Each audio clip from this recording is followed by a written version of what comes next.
but I really loved the sport of car racing. And I grew up with a family who really loved the sport. And so I'm very excited to be here today and to learn more. I find myself learning a little bit everywhere I go about NASCAR, and so that's fun. And I cannot wait for those cars to take off. That I'm super excited about. Excellent. And your next film coming out, wanted to ask you about that before we open it up for questions. Gringo opens on March 9th. Tell us a little bit about the plot, the cast, and your character. Well, Gringo is a really fun movie, which I think we need more of. It's a film about a guy who's trying to climb the corporate ladder inside a pharmaceutical company. And when he realizes that he's actually just being used and he's not going to get promoted the way he thought, he kind of orchestrates his own kidnapping in Mexico, only to find out that my character and Joel Edgerton's characters, who kind of run the pharmaceutical company, have canceled the insurance policy, and therefore he is not going to get any money and has to figure out a way out of Mexico now that he's kind of pissed off a lot of people. It's a really funny movie. It's got some white knuckle action in it. We do some crazy things with cars in this film. The director, Nash Edgerton, comes from the stunt world, so he really loves flipping cars and having people hang upside down and do silly stuff. So we had a lot of fun making this film, and it ended up being one of the funniest things that I've ever been a part of. So, yeah, Gringo. Excellent. We're looking forward to it. We've got a couple of microphones for some questions. We'll begin with Godwin. Godwin Kelly with the News Journal. Is it kind of weird coming back to Daytona, you know, with the Monster connection and all that? No, it was a bit nostalgic for me driving yesterday from Orlando to here.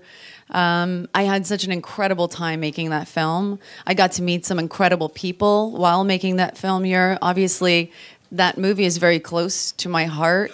I haven't been back since making that film, so it was really nice. We were driving around 7, and there was still a little bit of sky, and you could and everything just kind of came back to me. Just a lot of memories from being here, great memories.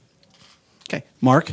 I thought you were going to say from when I came here to skydive, but obviously you don't know about that. No, I didn't do spring break, but when I was 19, I came down here. And just, after a night of drinking, just went skydiving. I don't know what I was thinking, but yeah, that was one of my fond memories, too, of Daytona. Mark?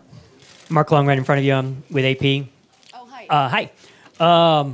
What you talked about your family, come from a family of racing. Can you give us a little more background on that? And, you know, did you grow up, you know, loving cars, loving racing, got a couple of racing car movies anyway? Yeah, my family, they weren't actually in racing, but they were real fans of car racing. And we always watched all of the local, like our national racing sports. My father loved it. My father built a lot of cars. You know, I was raised on a farm where there was always like engines lying around and engines being switched into other cars. And he was, you know, a little bit like a crazy scientist in the backyard, always like making things. And it's, you know, you realize that you come from that family when at 8 you know what a spark plug does and your friends don't. But I loved it. I mean, I think also my dad used to build these little go-karts when I was really young, and I loved racing them. And I would beat the boys all the time. And when I ended up doing this film called Italian Job, we had to go to, I guess, driving school, but they threw us on this track for 4 weeks. And it was just me and, a bunch of boys. And I outdrove all of them. So I'm kind of glad I was raised that way because it gave me an advantage that I think a lot of people don't think I have. Because the director was like, I think you should do 2 weeks extra. And I was like, then the boys? That's a little sexist.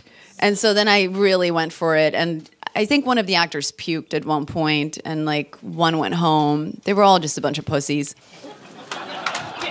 Given that background, what Danica has done here, are you familiar? It was Mark Wahlberg. No. He's gonna kill me. Given that background, what Danica's done here, and this is her last NASCAR race, do you have any feelings or thoughts about that? Well, that for me is very special. I mean, she's incredible, and to have her be part of this, you know, as a woman, that just seems pretty incredible. And for me to be able to witness her last race, that feels very special to be here today too. So, you know, the girl in me secretly is obviously cheering for her. I just love that, you know, even my kids were just really impressed that a girl was racing cars today too. Like, I think that's such a good thing. And we need more of that, and hopefully we'll have more of that enter this culture, which only makes it better and richer, you know? Hell, I'll try it. Charlize, thank you very much. We're looking forward to seeing you wave that green flag. Thank you so much, guys. Best of luck. Thank you.